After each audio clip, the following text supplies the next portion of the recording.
thoughts. Analog thoughts. Analog thoughts. Analog thoughts. Analog thoughts. Analog thoughts. Analog thoughts. Analog thoughts. Dragons.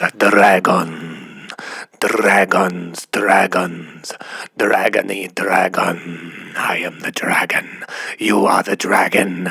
We are the dragon. Dragons will fly through the sky, through your eye. Do not deny the dragon's cry. Welcome to Analog Thoughts, episode 18. I am your host, Steven, aka Mount Analogue. Life has been really good recently. My son Felix is thriving. He is learning. He is growing. He is becoming aware of more and more things each day. It's very surreal to watch him grow and to watch his mind expand, and it's trippy, super trippy. I've been working on podcast episodes. I've been working on music. I've been working on some show bookings. I have also started, I haven't told anyone this, but I've started dabbling in writing just a little bit. I have like 10 paragraphs written of this story. And I don't know, I've never written before, but I mean, I have written some like short stories, and I've written like scripts for silly videos and stuff like that, but I've never sat down and been like, let's write a fully fleshed out like short story or book. I don't know how long this thing I'm writing is going to be. I'm just literally winging it.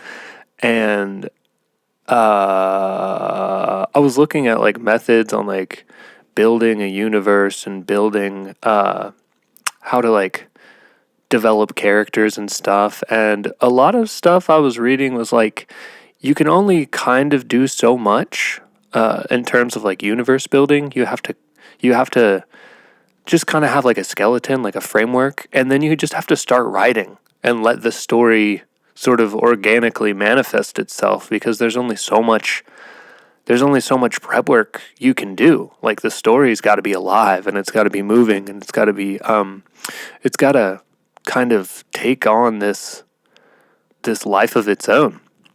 So that's been really, really fun. It's cool to it's like an art, like I said, it's an art form that I've not dabbled in super heavily, and it's fun to like be in control of this universe, but also to at the same time it's like you kind of are at the whim of the universe, or like it takes the reins, it takes control. It's a lot like any other form of art, like music or writing. Like you are giving it input, but also at the same time it is existing on its own, and it's kind of out of your control to a degree.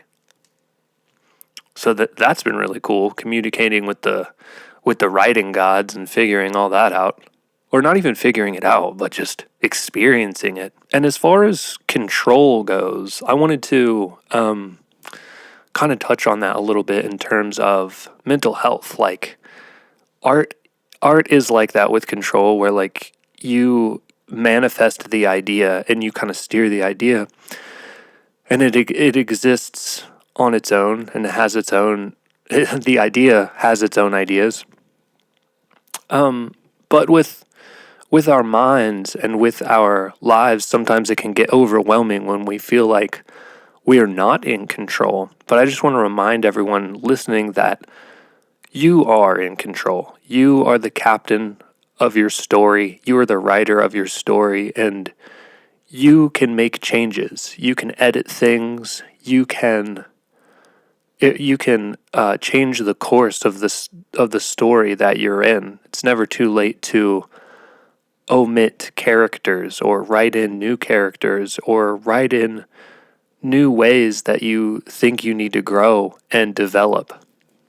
You are in control. So if you're feeling overwhelmed, or when you're feeling overwhelmed about like, oh man, I have no options here, just know that even though this story that's existing, and growing around you, even though it does have a life of its own, you are the writer. You are in control. You are the author. And just breathe, and don't let your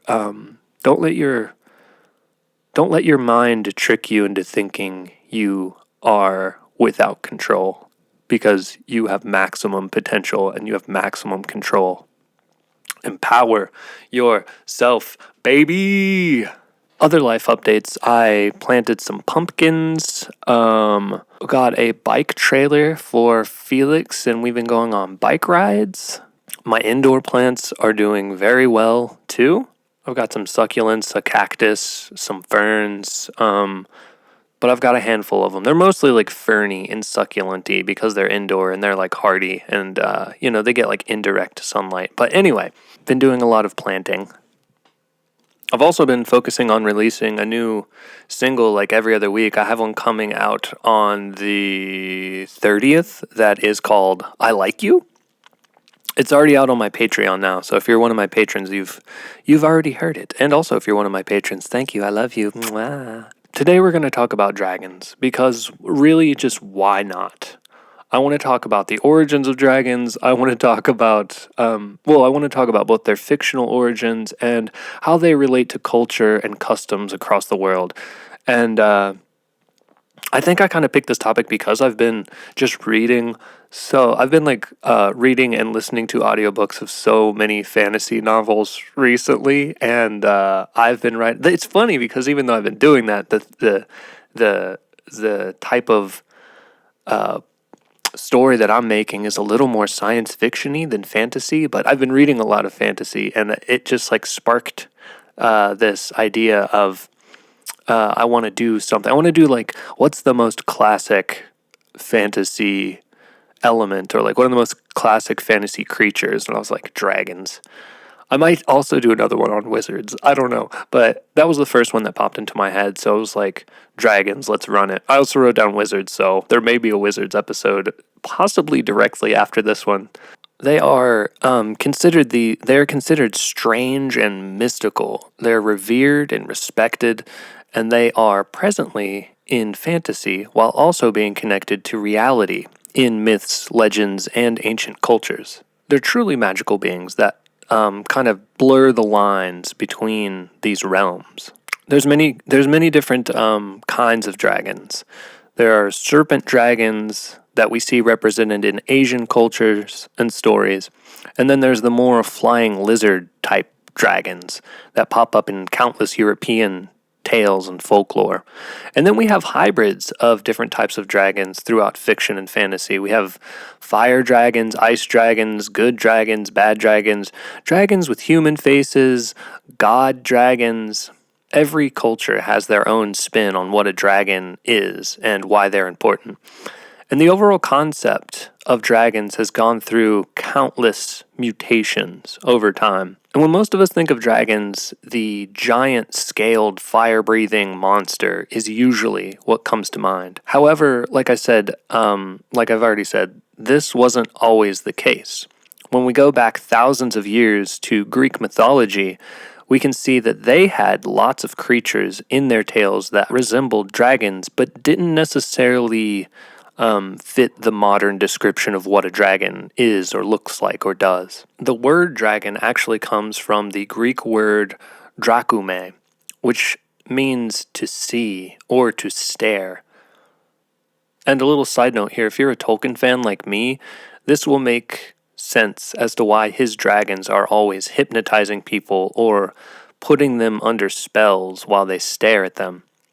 Because J.R.R. Tolkien, being the linguistic master that he was, this all starts to make sense with Smaug, Glaurung, that they would have these powers of hypnosis, since the word dragons is spawned from a Greek word that means to see or to stare. That's why his dragons always are staring and hypnotizing and putting people under spells with their eyes. Anyway, that's nerd stuff. This entire episode is actually nerd stuff, so it fits in. It fits in here. Like I was saying, none of the Greek dragons really look like what we think of dragons today. More so, they resemble giant slithering serpents with rows and rows of razor-sharp teeth. And there are some really cool depictions of them in their art.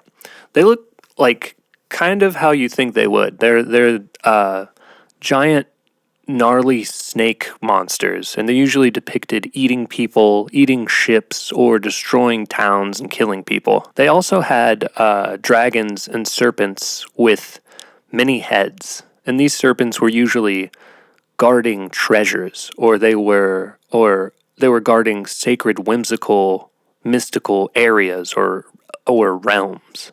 One such dragon appears in an old tale called Jason and the Argonauts, and he guards this piece of magical fleece that is hanging from a tree in a forbidden grove. And then, of course, we have the Hydra style of dragon that pops up in a bunch of Greek stories, and it's a dragon serpent monster with a whole bunch of heads. Like, you chop one head off and then another head would regenerate from the stump, or sometimes like chopping a head off would have two heads sprout from that stump.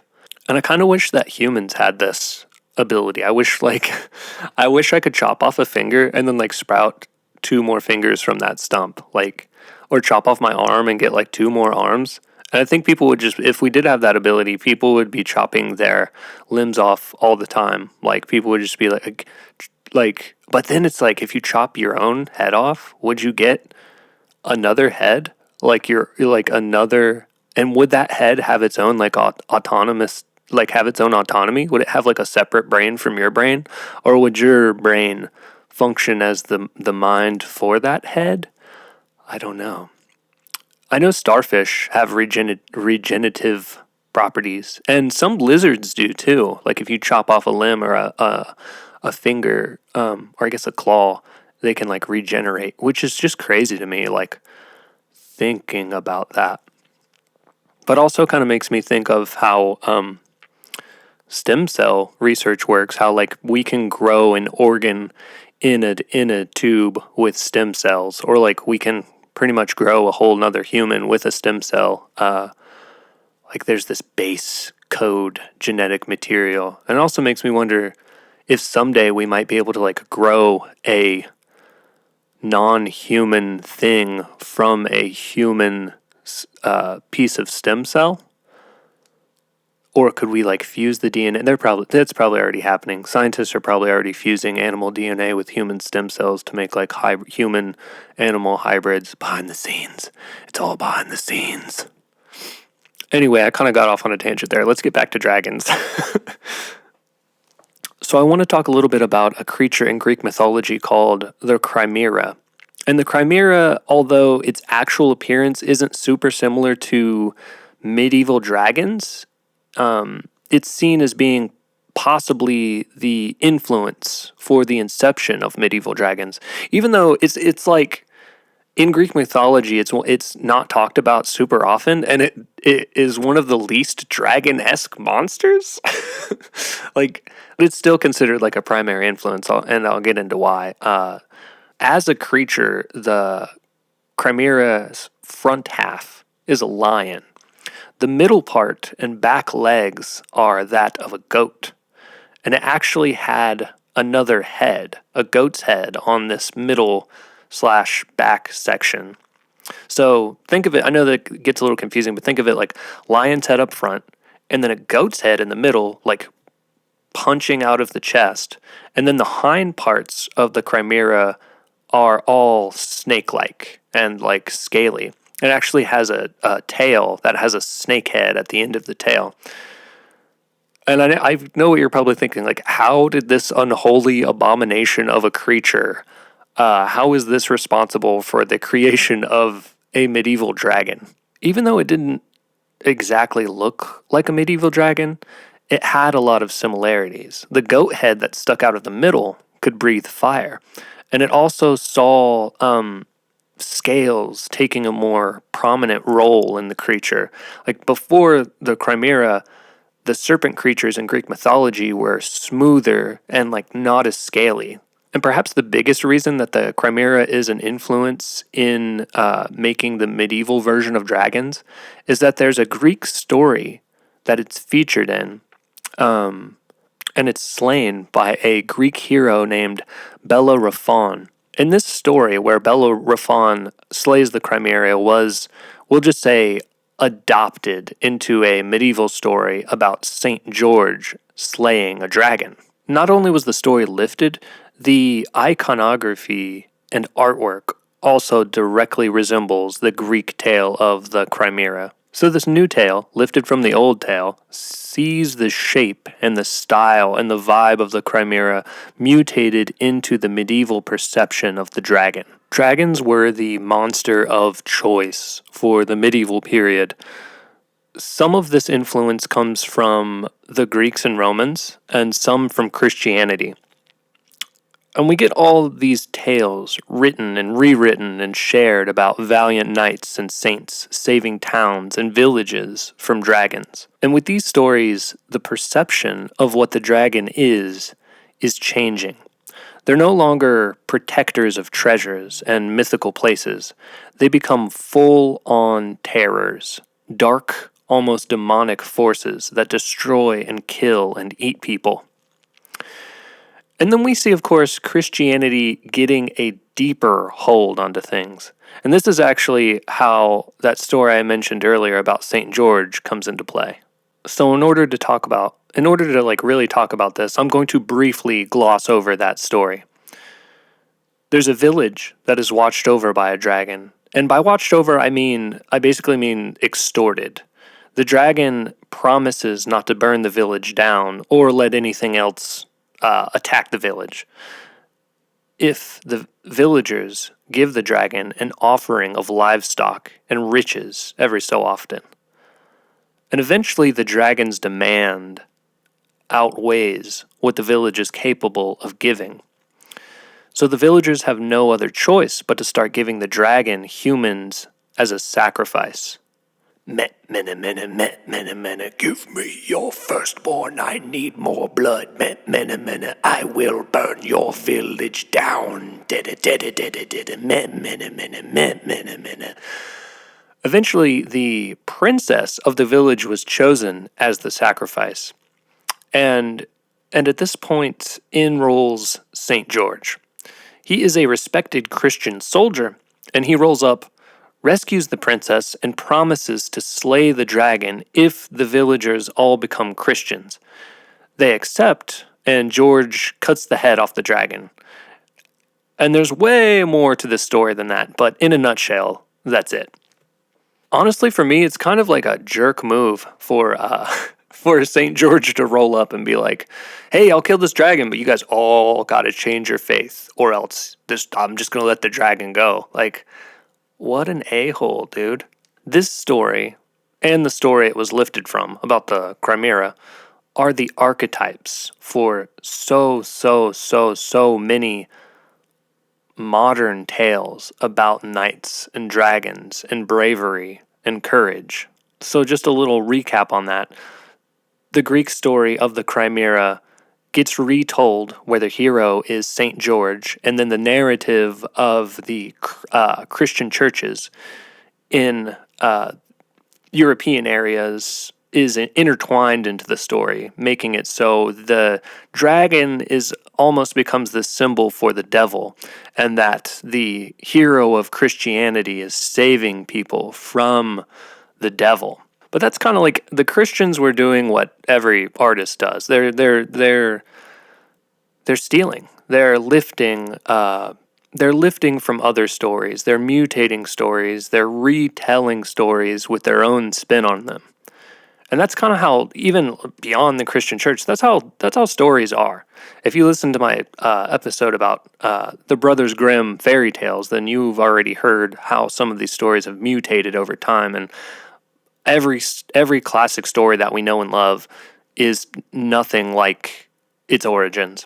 There's this quote from Pablo Picasso, and I'm sure you've heard it before, but it's that good artists borrow and great artists steal. And you can see this thievery, if you want to call it that, this artistic thievery in every form of art.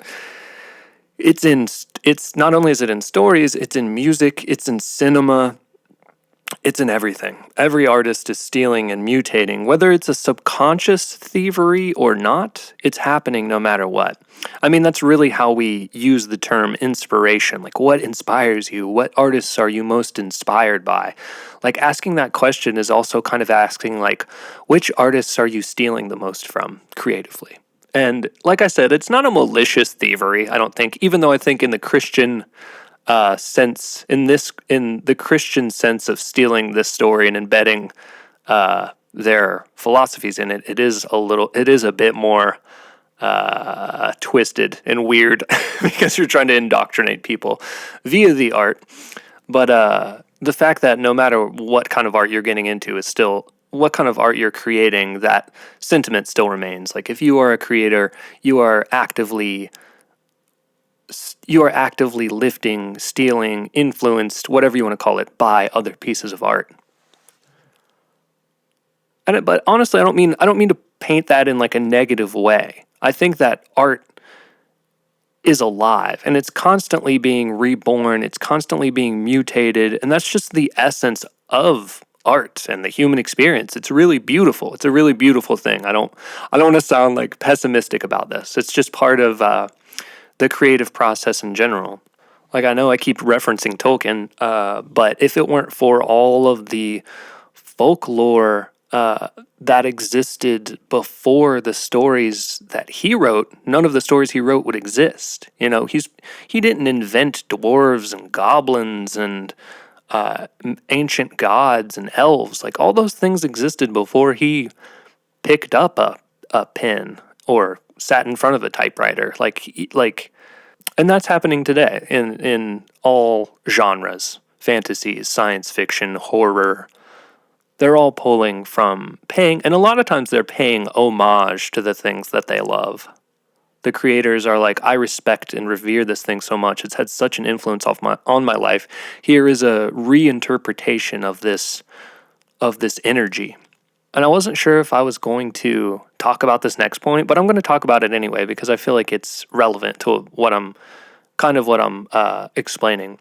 So there's this situation, or this like flux of energy between Jimi Hendrix and Muddy Waters, where Jimi Hendrix is like, he's this new, back in the 60s, he's like this new up and coming rock god. He's this rock prodigy, funk soul rock fusion prodigy, and he is heavily inspired by Muddy Waters, who is, if you're not familiar with Muddy Waters, he's like a blues man. He's like a blues guy who like uses an acoustic guitar, and he sings his songs of agony and his songs of kind of despair, and it's very like minimal, bluesy, very like stripped down. But then Jimi Hendrix takes this vibe, this energy, and reformats it into what we know Jimi Hendrix for, like pretty wild guitar solos and like bombastic electric guitar playing and stuff.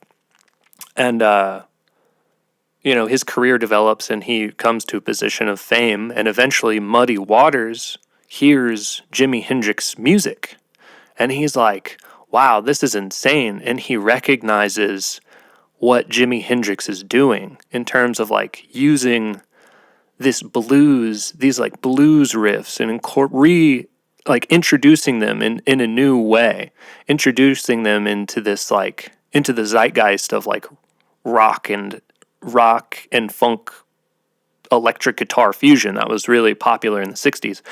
So Muddy Waters decides he wants to do that as well. So Muddy Waters releases an album called Electric Mud, which is directly inspired by the Jimi Hendrix style of psychedelic funk rock fusion that was going on at the time. So it's just it literally comes full circle back to Muddy Waters, the inspiration that he embedded into music that mutates and transforms, actually like reverberates back to him, echoes back to him, and he gets inspired by his own node of inspiration, and then they told two friends, and they told two friends, and it turns into this huge web of of music and creation and influence. And that's how art works. It's this constantly mutating and changing alive organism. It doesn't just like, anytime I feel like someone wants to like purists, there's a lot of like pure art and music and cinema purists out there. I feel like they themselves need to reevaluate what art is and why why it's constantly changing, and like why it's important for it to change. I don't think being a purist is a good thing. Anyway, back to dragons. Over the years, these stories start to develop, and there are more stories being written about saints and warriors and knights slaying dragons. And eventually, the symbol of the dragon is thought to become a symbol for pagan beliefs. And the saints, as this pure Christian religion that they're slaying the pagan belief system. Side note here, I'm gonna be pimping my podcast out on this podcast. But side note here, if you want to learn more about the Christian impact and destruction of ancient pagan beliefs, check out my episodes on Halloween and Christmas. Shameless plug. Shameless plug. Not even the dragons are safe from the Christian virus that plagued the world. And it's like, is nothing sacred, Jesus? Can't we at least have dragons? Can't you just give us dragons? You gotta influence dragons? Come on, man. So the stories further develop in the mode of Christianity. Dragons show up and they just start killing and eating people who have sinned. They kill the sinners. And all the while, these stories, dragons are physically changing shape. They're getting more bat-like wings. They're getting fiercer. They're becoming more demonic looking, and they're starting to have the typical like one head, bat wings, four legs. But that's not to say that that specific archetype of dragon became the standard all across Europe, because in all across Europe, dragons were being categorized now. There were bestiaries being written. There were two-legged dragons coming from some areas, four-legged dragons from other areas, thick and fat dragons from some areas, and then skinny, kind of more serpenty ones from others. So they're changing, they're mutating. There's a whole web of Christian influence. There's a whole web of dragon lore and dragon variety that's happening all across Western Europe and Eastern Europe. And eventually, dragons start popping up on crests and flags and banners. Even if you look at the Welsh flag today, it has this fierce-looking red dragon on it. And the red dragon is supposed to symbolize the Britons. And there's an old Welsh story that depicts this red dragon defending villages from a white dragon, which the white dragon is meant to symbolize the Saxon invaders. So now it's becoming part of pop culture. People are wearing it with pride. They're putting it on their crests. They're throwing it on their jerseys. They're like, let's go. Dragons are tight. And dragons are tight. It becomes more this like larger than life symbol where you can be like, we align ourselves with the idea of a fierce dragon. And even though the nature of the dragon is vilified by Christianity, it also becomes this symbol of ferocity in areas where they like resonate with the spirit of the dragon and resonate with the power of the dragon. That kind of segues into what I want to talk about next, which is I haven't even talked about Asian dragons in Asia. Historically speaking, Asian dragons came first, unless you count Egypt, but we'll kind of get into the Egyptian version of their dragon a little bit later. But dragons were found in Asia way before Europe, and honestly before the Greeks, as far as historians can tell. If that seems a little confusing, just for a frame of reference, as far as history goes in terms of cultures, from oldest to newest, things go Egypt, China, Greek, and then the Romans, obviously, after that. Before the Greek dragons, we had Chinese dragons. There's a lot of debate as to whether Chinese civilization in general actually did come before Greek civilization, just for a variety of reasons, which honestly, put me into a Googling vortex as to like where was China first, and for everything I could find. And after asking ChatGPT and after asking Bard AI on Google, and after like looking at a bunch of documents, looking at Wikipedia, I actually spent some time on this. I came to the conclusion that Chinese civilization did in fact come before Greek civilization, just in general. And that debate is really caused by when language emerged in both civilizations and when archaeologists found signs of settlements in both places. However you dice it, China wins out in the dragon game here. They had dragons first. And although their dragons are older, it's generally thought that they didn't have an impact on the creation of the Greek dragons. That's kind of why I split this podcast into two different sections. The Greek dragons that go on to influence European dragons, and then this section, which is the Chinese dragons that go on to influence the rest of Asia.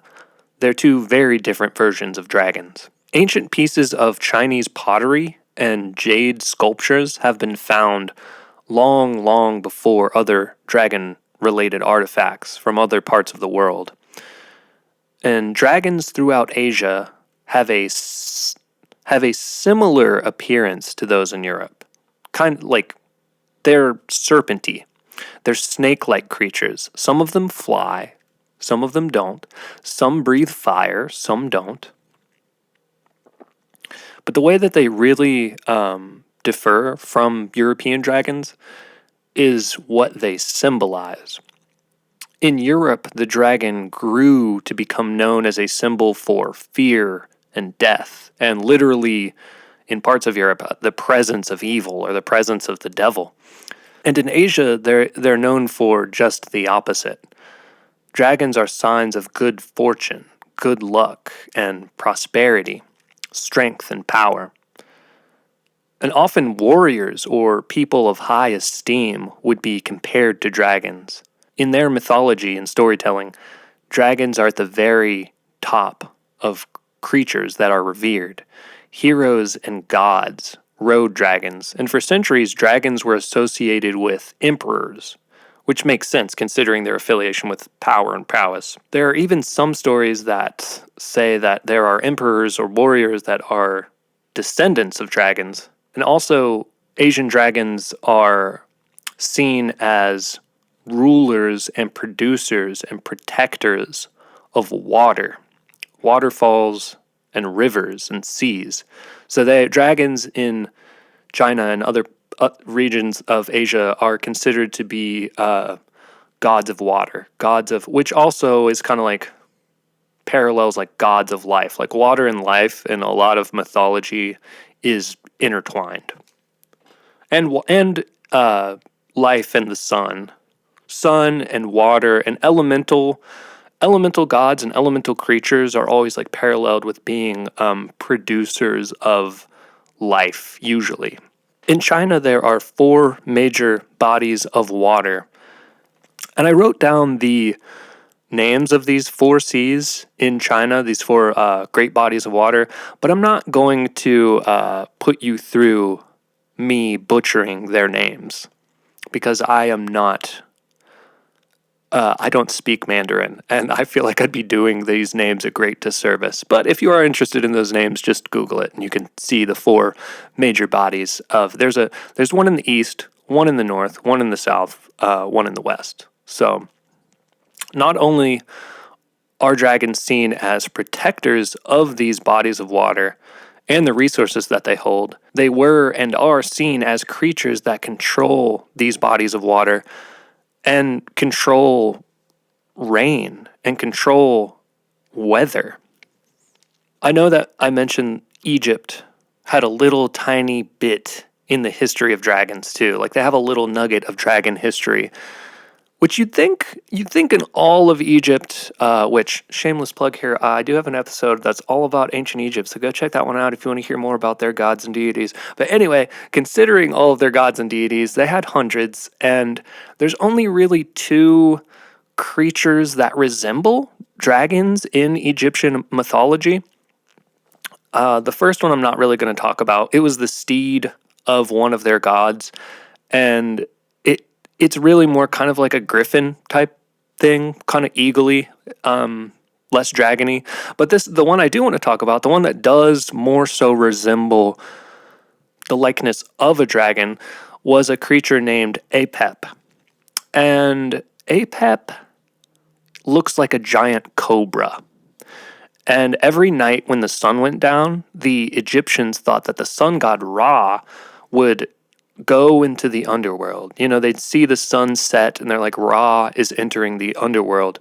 And every night Ra would battle Apep. Apep to them was a god of chaos. It was this cobra god of chaos and destruction that didn't want the sun to rise again in the morning.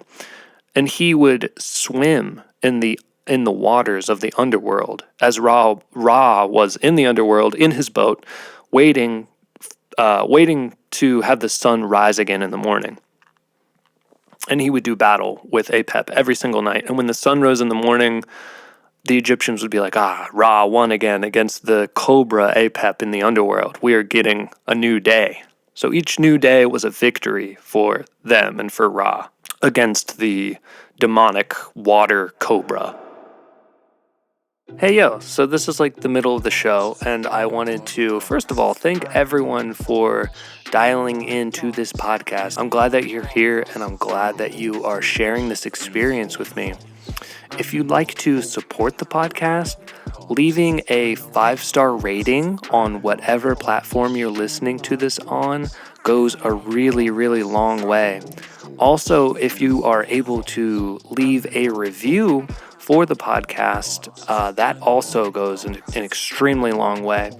Another way you can support the podcast, other than just telling your friends and family about it, is signing up on my Patreon. There is a link in the description of this episode and all the episodes, or you can just go to patreon.com and search for Mount Analogue, MT.ANALOGUE. You get early access to podcasts, early access to my music, early access to art, and all kinds of other cool stuff. However you support, I cannot thank you enough. Infinite thank yous. I love you. Infinite blessings to you. Let's get back to the podcast. And speaking of super ancient civilizations, there is actually evidence of dragons found in Mesoamerica as well. They're not out of this dragon party. Long before European sails appeared on their shores, the Aztecs had Quetzalcoatl. And Quetzalcoatl was related to wind, Venus, the sun, merchants, arts, crafts, knowledge, and learning. He was also the patron god of the Aztec priesthood. He was basically a dragon of art and knowledge. He was also responsible for bringing corn to the Aztec people. See my episode about the ancient Mayans and their relationship to corn, and you will see how corn is a very important piece of Mesoamerican cultures. Anyway, Quetzalcoatl is cool. He's this giant green, yellow, and red serpent, and he can be seen all throughout Aztec temples and on their pottery and on their art and on their pieces of their weapons that have been found. And even India has dragons.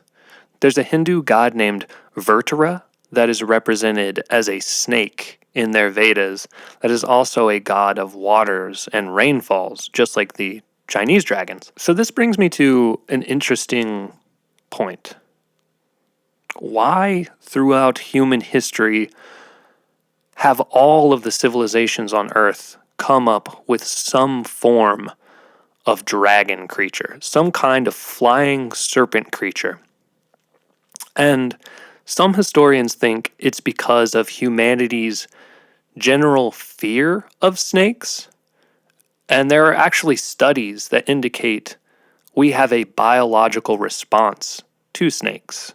The caution, or at least the general reaction we have to snakes, is potentially cooked into our DNA.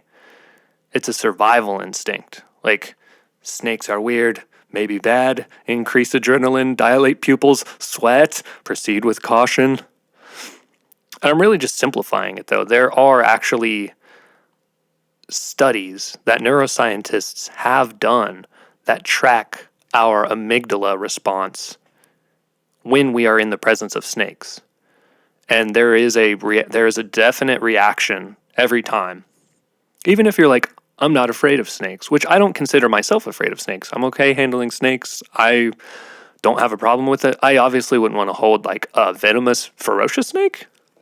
But whether you're afraid of snakes or not, just in general, you can't deny that you have a sensation when you're around them. You have a physical reaction to them in some capacity. It's just part of human DNA, literally. And snakes are the number one reported phobia for people. So maybe that's why we've created dragons. It's this, they're this manifestation of our subconscious fears or triggers.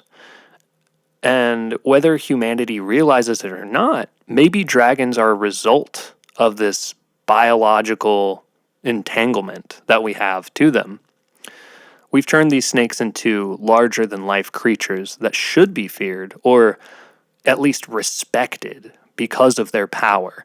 This also raises the question, like, dragons do look like snakes, but what about their faces? They're not really snake-like. They usually look like long, like horse faces or camel faces. And historians also have an interesting reason for this too, and that's dinosaurs. We weren't the first people to discover dinosaur bones or fossils in this modern age. They've been discovering dinosaur bones for thousands of years before us.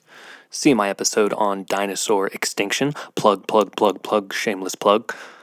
Anyway, that's partially why dragons are depicted like this, or so it's believed. Ancient civilizations found bones of dinosaurs and started coming up with what they could have been. Things with long faces, with horns, things they thought that would have been these giant scaly creatures. And also, dinosaurs existed all over the world. There are dinosaur fossils on every continent, and fossils that could have potentially spawned stories across the globe.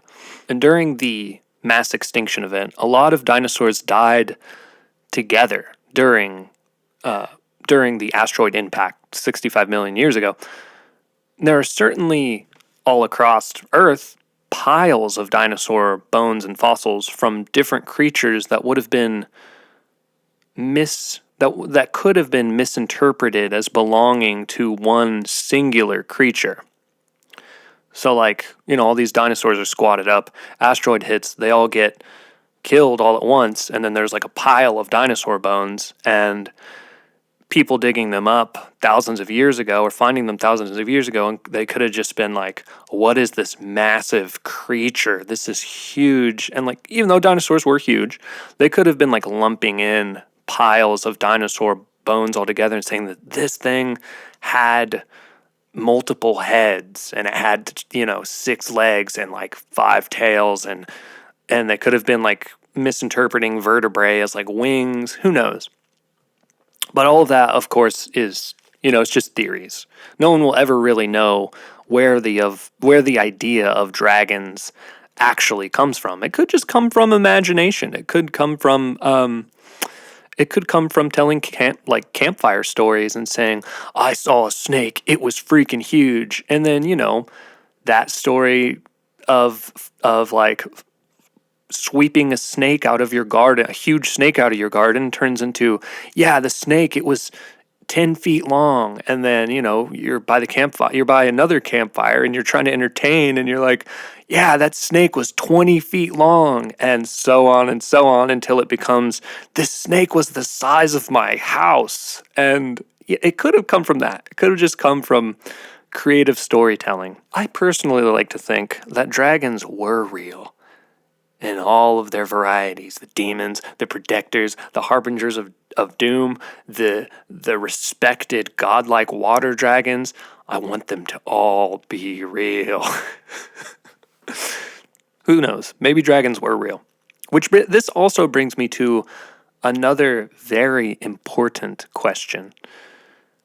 Is Yoshi from the Super Mario Brothers franchise a dragon?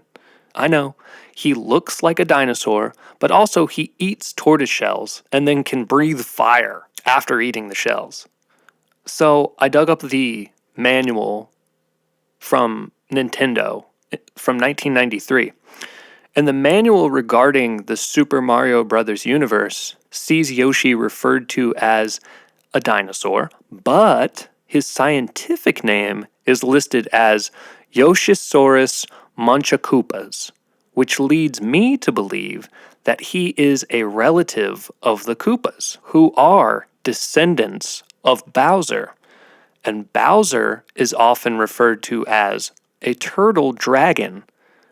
And if Bowser is in fact part dragon, and Yoshi is in fact related to Bowser, is Yoshi also not part dragon? These are the questions that keep me up at night. These are the true things I want answers to. I need answers. If you can weigh in on this, send me a message, send me an email. Is Yoshi at least part dragon? Because I feel like he is. I feel like he definitely is. I'll be patiently awaiting your emails. Also, I'd like to talk a little more about specific dragons of worldly significance in different cultures.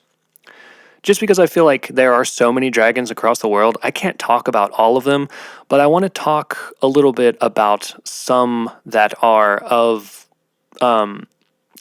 cultures other than Yoshi. I want to talk about some other dragons that are of large cultural significance. The first one I want to talk about is Bakunawa. This dragon comes from the Philippines and is known as the Eater of Moons.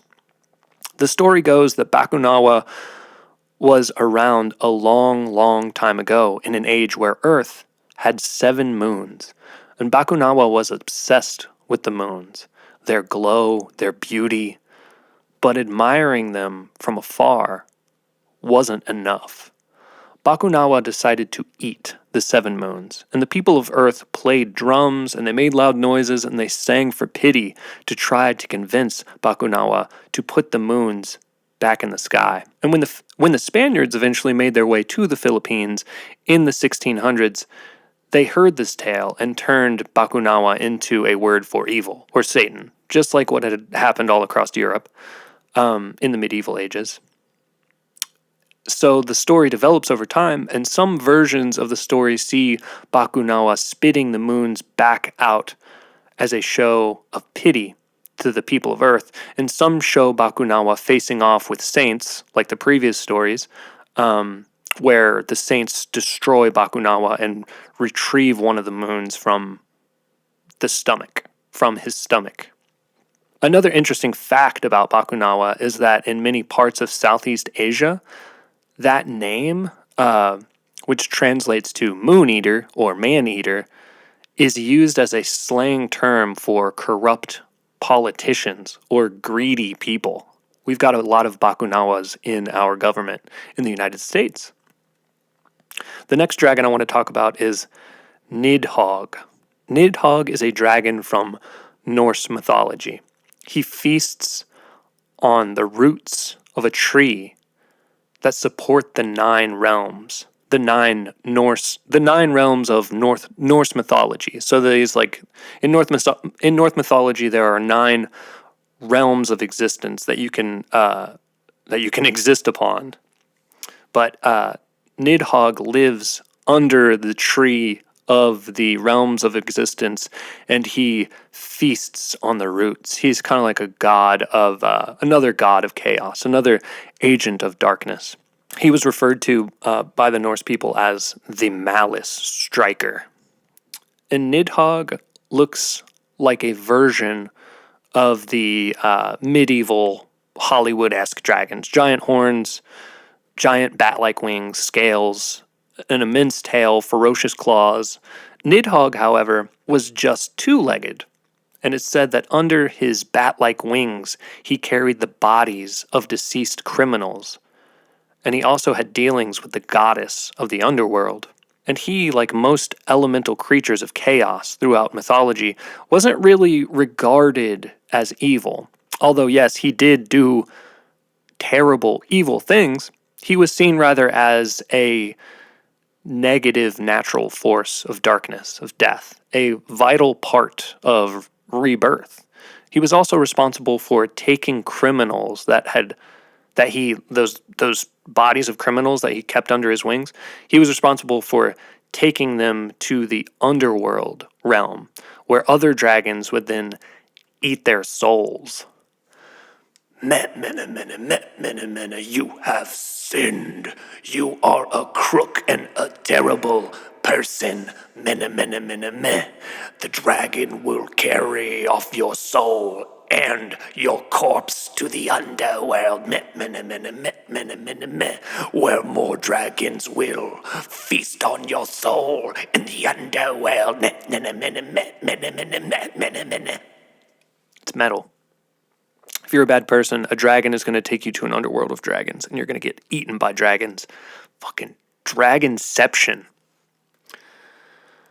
I'm just going to talk about a few more dragon tales, I promise. Just a couple. This next one I wanted to talk about because it's another one I feel like Tolkien was directly inspired by, and you'll see why.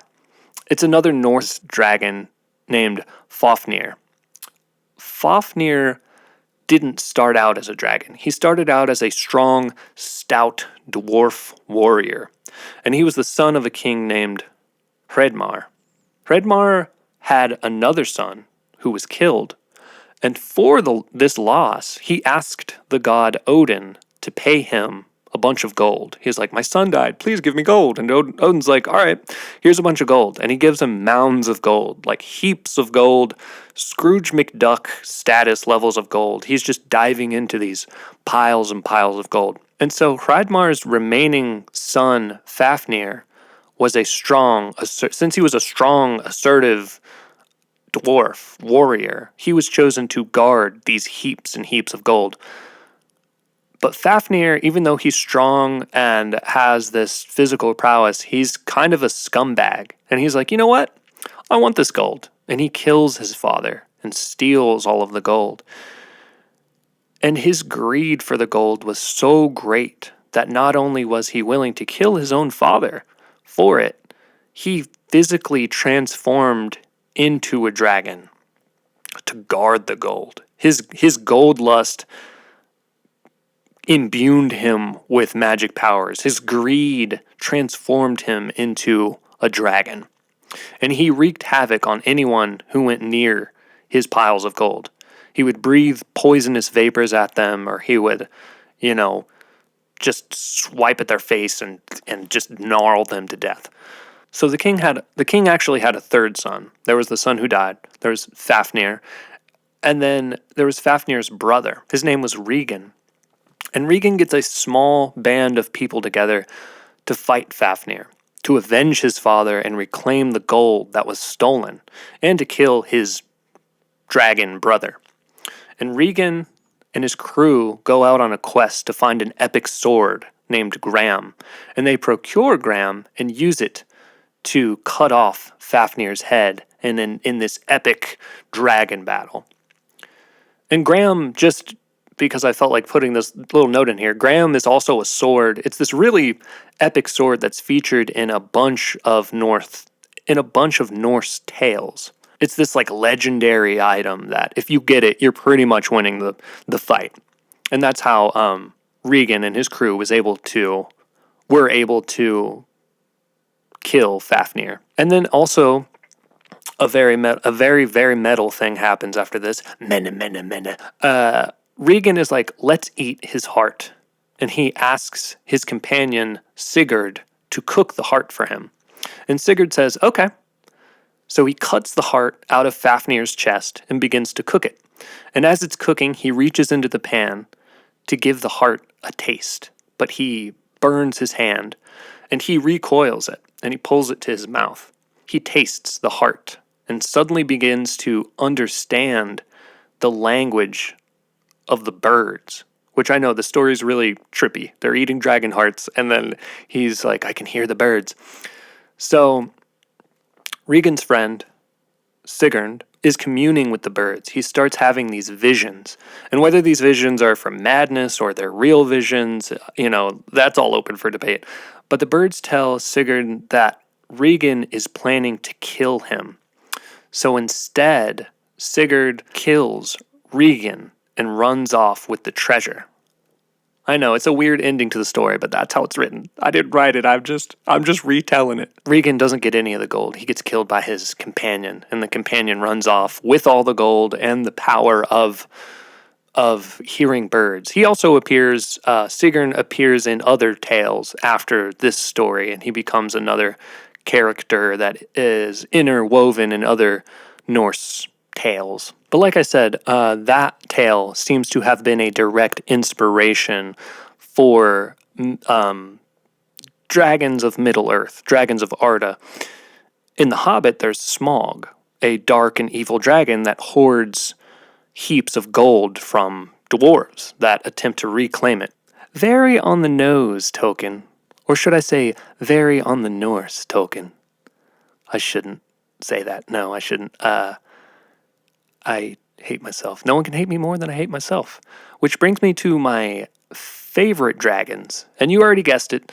I'm going, for my two favorite dragons, I'm going with one from Tolkien's universe as my first one. And that dragon is Glaurung. Glaurung is an implement of destruction created by Tolkien's primary villain in the First Age, Morgoth. He pops up over and over again throughout his tales in the Silmarillion, the Fall of Gondolin, the Children of Hurin. He's even mentioned in The Lord of the Rings, which I mention him now because I am deeply immersed in this world. I've been deeply immersed in this world for the majority of my life, and he pops up in so many of Tolkien's stories as just this terrible poison-spewing dragon that was created in Morgoth's fortress of Angband. His sole purpose is to destroy. But he is, however, if you haven't read The Children of Hurin, spoilers here, I'm going to pause for a sec. Skip forward 10 seconds if you don't want to hear this next part. Glaurung is slain by Turin after much death and destruction. He was created after Morgoth realized that his orcs alone couldn't fight against the free people of Tolkien's world. So he created a creature that would have elves and men wither before him. A true serpent of dread, of fear and destruction. Also, he is the centerpiece to so many battles across the Middle-earth universe. The universe of Arda. For me, he is the epitome of what a dragon of this nature is all about. My second favorite dragon actually isn't from the Tolkien universe. And it's kind of basically a polar opposite from Glaurung. My second favorite has to go to the good luck dragon, Falkor, from A Never-Ending Story. And some of that is because way back, long ago, in a long distant time, many, many years, many moons ago, when people rented VHS tapes, I was just a child. And and in the video stores, or at least the one that we went to, there was this rack of videos that were free for kids when their parents rented a video. The kids could go to the rack and be like, pick out a free video. And I would always pick out either The Brave Little Toaster or A Never-Ending Story. And I remember watching it with my sister on our very busted VCR. And on our VCR, the tracking wasn't auto. It didn't have auto tracking. And for those of you who are too young to know about VCR tracking was like the alignment of the tape inside of the VCR. Like VHS tapes have this big spool of film inside of them, and it gets wound into the VHS tape gets wound into the VCR on all of these like mechanisms, but sometimes the spool of film wouldn't quite set up right on all the flim flams and doodads inside of the VCR. And there would be like tracking issues. The picture would look really like wobbly, or there'd be lines through it, or it'd look kind of like sideways. And eventually newer VCRs had this thing called auto tracking that would take care of all that for you. But my sister and I were working with a classic VCR where you had to spin this little knob on the front of it to get the tracking just right. So my version of Falcor, it was always a little sideways or wobbly or had some like lines through him. But Falcor, he was more like an Asian dragon. He was a friend, and he was a mystical ally. He kind of looks like a dog. He has a very dog-esque face, and he even has dog legs. But he also has, like, on the top of him, he has scales. And he didn't have wings, but he could obviously fly. And he also had, like, really big, like, droopy dog eyes, like very kind eyes, though. He was always winking. That was his thing. He'd, like, look and be like, everything's going to be okay, buddy. Wink. He was the steed of the main character in a never-ending story, Atreyu, and he fought with him against the main antagonist, the Nothing. If you haven't seen a never-ending story, just right now, just turn this podcast off and go find it and watch it. You can thank me later, and then after you've watched it, you can come back to this episode. But right now, go watch a never-ending story if you haven't seen it, or if you have seen it, just stop listening now. Go watch it. This brings me to one of our last segments coming up. I promise not to keep you too much longer. But this next segment is Let's Ask AI. Let's Ask AI. I asked AI, how many dragons would it take to conquer Earth in 2023? And AI responded, that's a good question. The answer would depend on a number of factors, including the size and strength of the dragons, the level of technology available to humans, and the strategies used by both sides.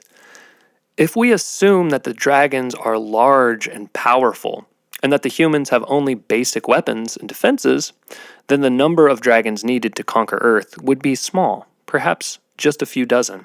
However, if the dragons are smaller or less powerful, or if humans have access to more advanced technologies, it might take a very large number of dragons to conquer Earth, perhaps hundreds, thousands, or even millions. Ultimately, it's impossible to say for sure how many dragons it would take to conquer Earth. It would depend on a number of factors that are difficult to predict. Here are some additional factors that would affect the number of dragons needed to conquer Earth. The location of the dragons.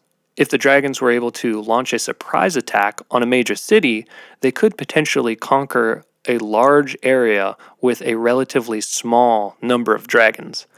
The level of cooperation among the dragons. If humans were able to unite and coordinate their efforts, they would be much more likely to be able to defeat the dragons. The dragons' goals. If the dragons were only interested in conquering a small area, they would need fewer dragons than if they were interested in conquering the entire world. Of course, this is all speculation. The real answer to the question of how many dragons it would take to conquer Earth would depend on a number of factors that we can't predict. But it's an interesting thought experiment to consider. And for me, after hearing this response, I'm like, this is why we need to come together as a species. So if and when the dragons come back, we are united and we can stop them. And maybe we could employ the help of other good dragons. We could have the Asian dragons come in and fight the evil European dragons. We could maybe mod the dragons with tech. We could outfit them with laser cannons or like give them bionic appendages. I don't know. AI also said the dragon's goals. Like, what are what other goals would an evil dragon have other than destruction and claiming treasure? Like, I don't like, I don't get that AI. Like, maybe the dragons that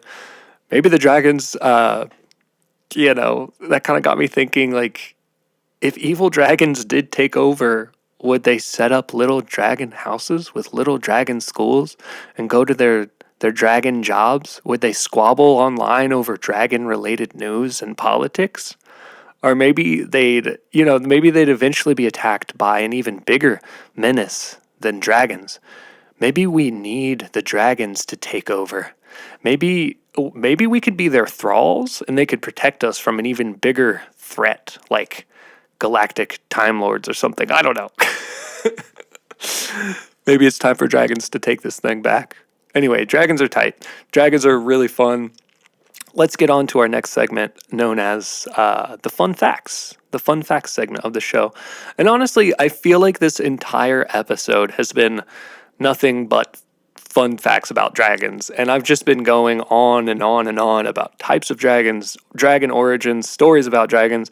So with the fun facts, I decided to stay in the vein of fantasy and whimsical stuff, but I wanted to also kind of deviate just a little bit. I'm going to talk a little about some facts from fantasy books, fantasy movies, fantasy shows that aren't directly about dragons. The first fun fact comes from the show Game of Thrones. Peter Dinklage didn't want to be on Game of Thrones because after accepting his role in the second Narnia movie, he didn't want to become typecasted as another stereotypical dwarf. But after the showrunners explained his character on, like, who his character was going to be on Game of Thrones, he really liked that character, and he was like, even though this is going to be another dwarf role, I'm going to accept it. I'm taking it. I love this character. I love that he's this sort of like anti-hero. Anyway, I haven't even finished Game of Thrones. I know that's like sacrilege. I've only seen a little bit just because there's so much content out there. And I need to just sit down and binge it. I feel like it's the only way I'm going to finish it. But I do, from what I have seen of Game of Thrones, I do love his character. He's definitely one of my favorites. The next fun fact is about the movie Legend. In Legend, actor Tim Curry wore a massive amount of prosthetics. If you haven't at least seen an image from this movie, just go ahead and look it up real quick. The main antagonist that Tim Curry portrays in Legend has this massive muscular devil face with giant black horns. And the prosthetic took around 5 hours to put on each time they needed Tim Curry for the day. And Curry was super irritated each time he had to wear it. And if you did see a picture, or if you did look up a picture of the movie, or at least his character in the movie, you can see why. Just the weight of all of that alone would have been super annoying. And anyway, at the end of one of the shoots, he had enough. And he was like, I gotta get these prosthetics off my face. And he started just ripping them off, just pulling them off of his face. And I guess when he did this, he, unintentionally started ripping out large chunks of his skin from his face as well. So they had to stop production for a minute until he could kind of heal from that for a little bit. The next fun fact is from Willow. And it actually has to do with CGI. Willow was the first movie to feature all digital morphing. There are several scenes in Willow where humans morph into animals or animals morph into other animals. There's one scene specifically where there's he's having these animals morph into other animals and then at the end morphs into a human. And before Willow, sure, there were scenes where people changed into animals and animals changed into other animals and so on and so forth. But Willow was the first movie to go all digital with it. And honestly, I looked it up on Google because I've seen Willow, but it's been a long time. It looks really good. It really doesn't look bad. I was like, dang, this looks pretty impressive for being the first digital morphing, like animal human morphing sequence. It looks pretty good. You can find clips of it on YouTube if you want to check it out, but just keep in mind it is from 1988, and that will like add to the coolness of it, or at least it did for me. The next fun fact is a very simple one. It's a very short one. The word fantasy comes from the Latin word fantasia, which means imagination. I just thought that was a cool, fun little tidbit. I'm gonna do just a few more, and then we're gonna wrap this thing up. For this next one, I wanted to figure out what the first fantasy book ever written was, and honestly, that is just a super broad question. After I thought about it, like considering what actually constitutes as fantasy, it's really an umbrella term for otherworldly stories, and like mystical characters have been around for thousands of years. Stories of supernatural things, stories of wild creatures, stories of epic battles. But I didn't want to just kind of like leave it at that. So I decided to refine my search a little bit.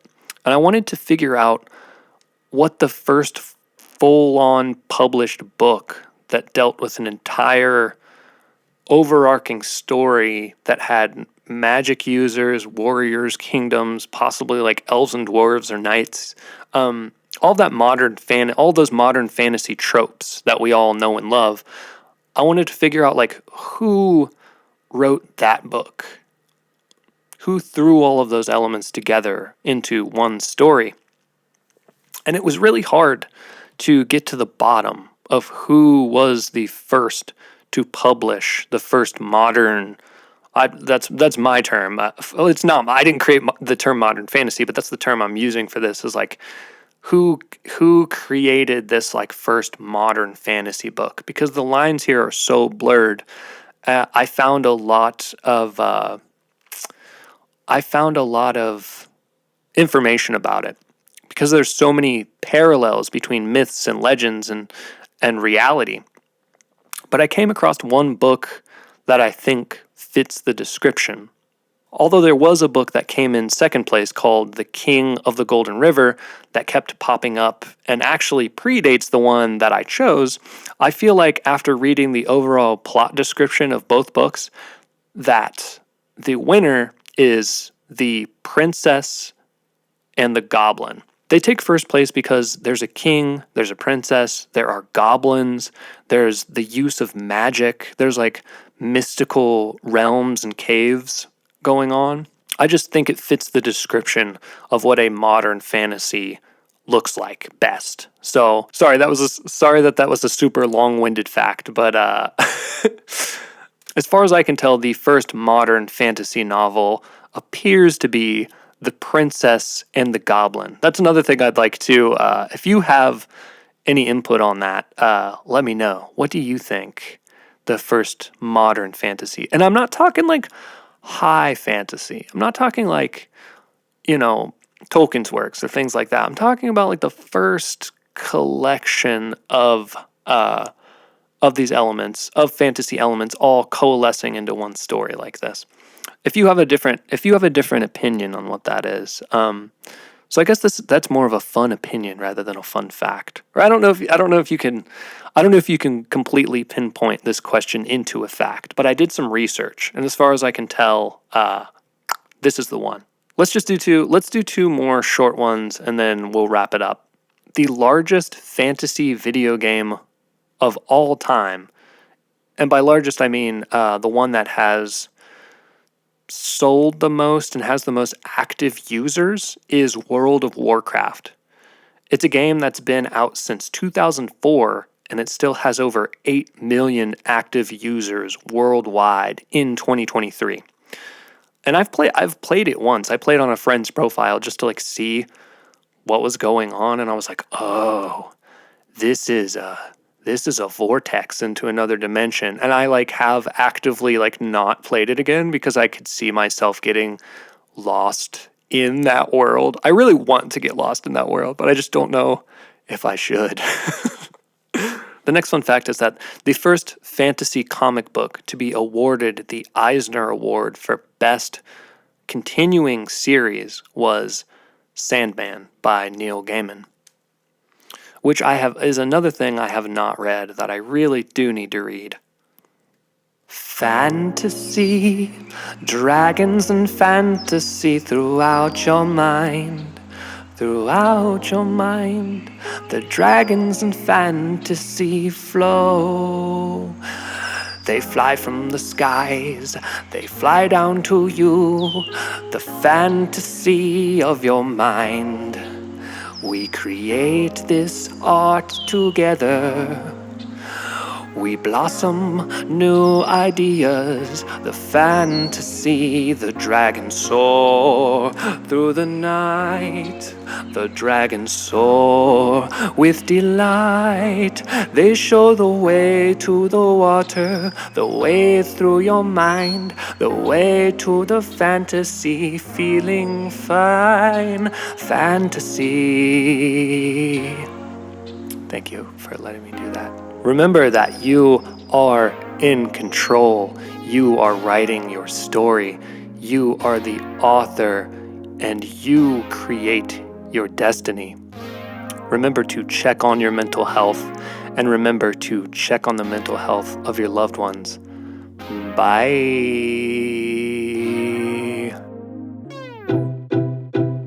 Thoughts. Analog thoughts. Analog